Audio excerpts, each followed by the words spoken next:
Hey guys, welcome to Gibson's Gaming Guides. Coming up in today's video, I'm going to be showing you how to learn the alien languages as fast as possible using the strategies I've learned in the time I've had with No Man's Sky.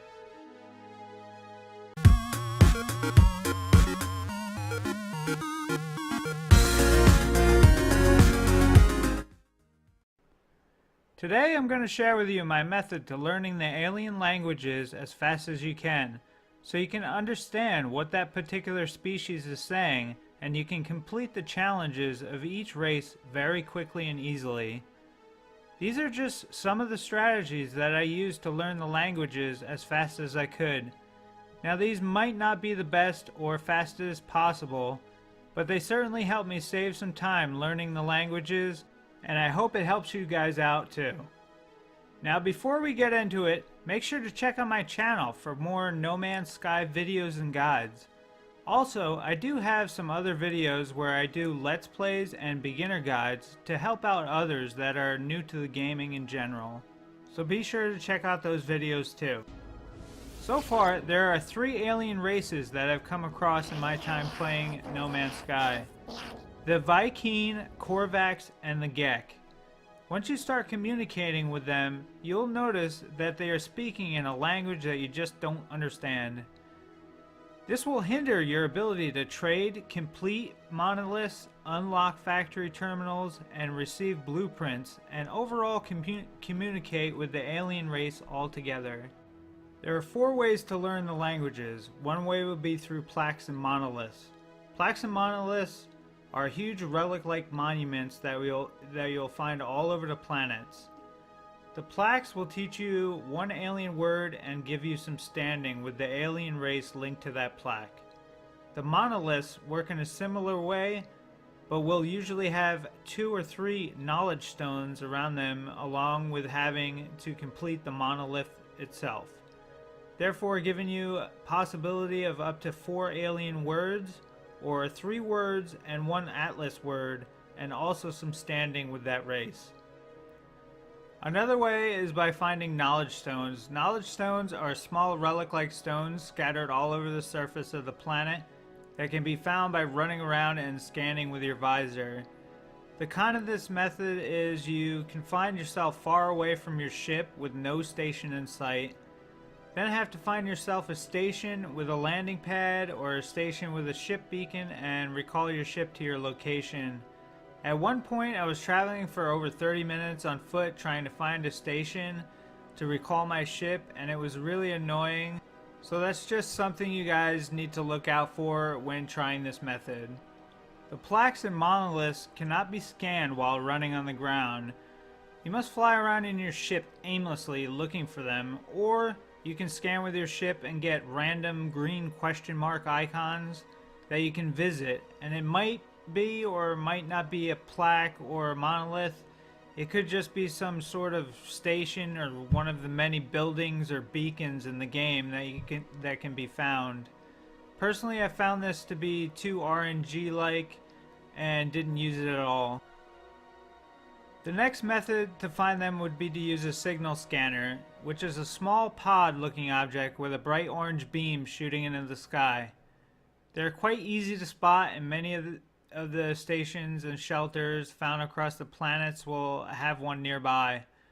To use the signal scanner, you'll have to make a bypass chip. From there, you'll get a choice of a few different options to select what you would like to scan for. The obvious choice here is monolith.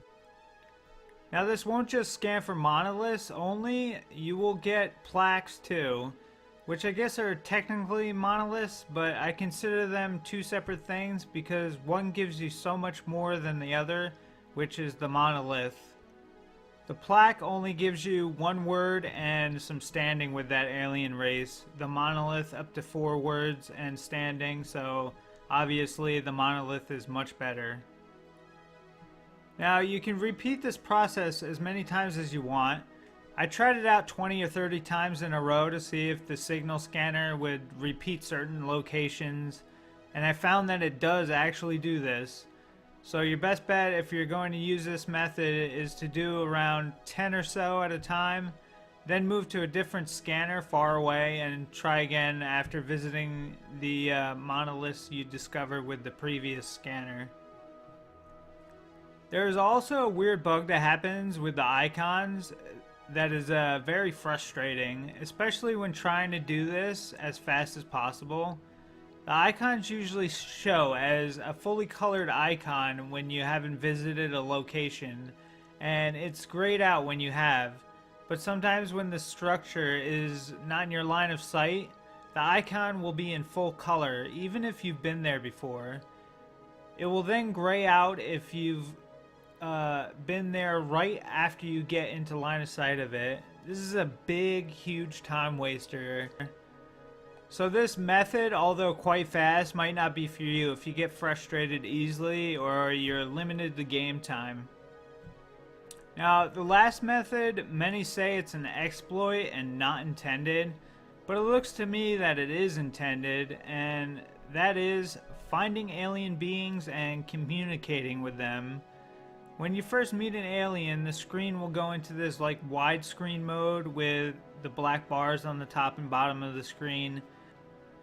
Your first interaction with your new friend will be a test of some sort, usually with the alien asking you some sort of question or asking you to do something, like recharge his suit because he can't breathe or fill his ammunition in his multi-tool. After you pass the test, if you do, you'll be rewarded with some money or a blueprint and sometimes even a new multi-tool. Your first few times will be total RNG guessing because you can't understand what the alien is asking for. So don't get discouraged or anything because there's millions of aliens out there that you can use this method with. Then after the first interaction with the alien, you can pay the little greedy guy 20 carbon to talk to him again, and he will most likely teach you a new word. So the so-called exploit here is that you can repeat this over and over, depending if you have enough carbon to give the alien to keep interacting with him. And we all know how easy carbon is to get. You just walk outside, laser beam some trees, and you got tons of carbon. So after learning the new word, the next interaction will just be the alien offering to give you money or heal you or recharge your shield. Sometimes there will be an option to ask for a gift, although you need to be max standing with that race to choose that option. The bad part about doing this is, number one, you don't receive standing with that race from learning the new words like you do with the other methods. And number two, it's fucking just boring and repetitive. It can take hours of sitting in one place doing this over and over. I've only learned the entire language of the Vy'Keen so far, and I have around 480 words learned, and that's including my random atlas words I've learned from the monoliths.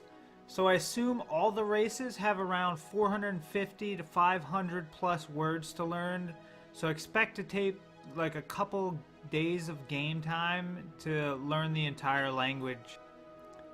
If you don't have that much time to play, maybe an hour or two per day, I would go with the signal scanner method for sure. You learn the most words with this method, plus you get standing with that race. My second choice would be scanning on foot for knowledge stones. They're all over the place and the icons are really easy to spot in the cluster of red, yellow, and blue icons when you are scanning. The purple just stands out. Plus, if you know how to do the melee jetpack boost trick, it makes it much faster. Just remember that there's a chance you may be stranded for a while without a ship if the stations are far and few between. So these are just a few of the methods that I used to learn the languages of the alien races of No Man's Sky in my first few hours of playtime. It really doesn't take that much time to learn the entire language of one race. You just have to keep at it until you see that there's a message that says there's no more to learn. And that means you've maxed out the language and you know all the words. So I'd like to hear from you guys in the comments below. What are your methods, and is there a super fast way you've found to learn the languages besides the one I've mentioned? Let me know in the comment section below. If you'd learned something new or liked this video, please don't forget to hit that like button, and don't forget to subscribe for more guides and videos. Again, thanks for watching, and I will see you in the next video. Talk to you guys next time.